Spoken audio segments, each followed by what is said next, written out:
বাইর করে দিছে।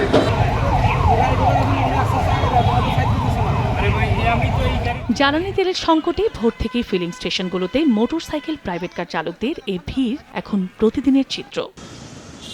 রোববার সকাল থেকেই খুলনা নগরীর বিভিন্ন ফিলিং স্টেশনে নির্ধারিত সময়ে সীমিত পরিসরে পেট্রোল, ডিজেল ও অকটেন দেওয়া হচ্ছে। এতে ভোগান্তিতে পড়েছেন গ্রাহকেরা। 4 পাম্প ঘুরে এসে একটা দাঁড়াচ্ছি তো 2-3 ঘন্টার বেশি দাঁড়ায় থাকা লাগতেছে, তারপরে তো ঠিক মতন তেল পাচ্ছি না। যে একটা পাম্পে তেল আছে, একটা পাম্পে তেল নাই, যদি এটা সমভাবে বন্টন হইতো হয়তো বা এই ক্ষেত্রে জিনিসটা সহজ হইতো। সবাই 2বার 3বার করে ভরতিছে, এই জন্য সংকট হয়েছে। এদিকে ডিপো থেকে চাহিদা মতো সরবরাহ না হওয়ায় পাম্পে তেল সরবরাহ স্বাভাবিক হচ্ছে না বলে দাবি মালিকদের। এতে দিনের বেশিরভাগ সময় বন্ধ রাখতে হচ্ছে পাম্পগুলো। আমাদেরকে ডিপো থেকে যে বরাদ্দটা আমাদেরকে দেয়, এই বরাদ্দটা থেকেও অনেক বেশি চাহিদা। সামান্য বরাদ্দ দিয়েই এত বড় পাম্প চালানো যায় না। রাজশাহীতে ফুয়েল ম্যানেজমেন্ট মোবাইল অ্যাপের মাধ্যমে শুরু হয়েছে জ্বালানি তেল বিক্রির কার্যক্রম। জেলা প্রশাসনের উদ্যোগে নতুন এই পদ্ধতির মাধ্যমে জ্বালানি তেল সরবরাহ কার্যক্রম পরিচালিত হবে নগরীতে। অ্যাপের মাধ্যমে এই রাজশাহীর মহানগর এবং প্রতিটি উপজেলা সমস্ত রাজশাহীকে যত যানবাহন রয়েছে রেজিস্ট্রেশন আমরা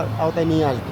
এদিকে ঠাকুরগাঁও এবং কিশোরগঞ্জের ভৈরবে ফুয়েল কার্ডে ভোগান্তির শেষ নেই গ্রাহকদের। ঘন্টার পর ঘন্টা দীর্ঘ লাইনে দাঁড়িয়ে অতিষ্ঠ মানুষ। তেল সরবরাহ স্বাভাবিক রাখতে কাজ করছে আইনশৃঙ্খলা বাহিনী। অফিস হয়ে আসছি, এখন পর্যন্ত আমি লাইনে দাঁড়ায় আছি, এখন পর্যন্ত আমি তেল পাচ্ছি না। ফুয়েল কার্ড পাওয়ার পরে আজকে তেল নিতে আসছি।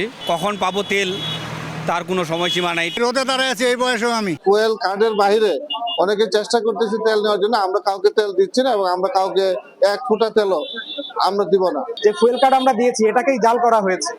তো এইভাবে যদি আসলে জনগণের সহযোগিতা আমরা না পাই তাহলে কিন্তু এই জ্বালানির যে একটা কৃত্রিম সংকট এটা কাটবে না। তবে জামালপুরে জেলা প্রশাসন জানিয়েছে জেলায় তেল সংকট নেই। ডিপো থেকে যে পরিমাণ তেল সরবরাহ হচ্ছে তাই বিক্রি করা হচ্ছে, আর কৃষকদের অগ্রাধিকার ভিত্তিতে তেল সরবরাহ করা হচ্ছে। চন্দা বিশ্বাস, ববি, সময় সংবাদ।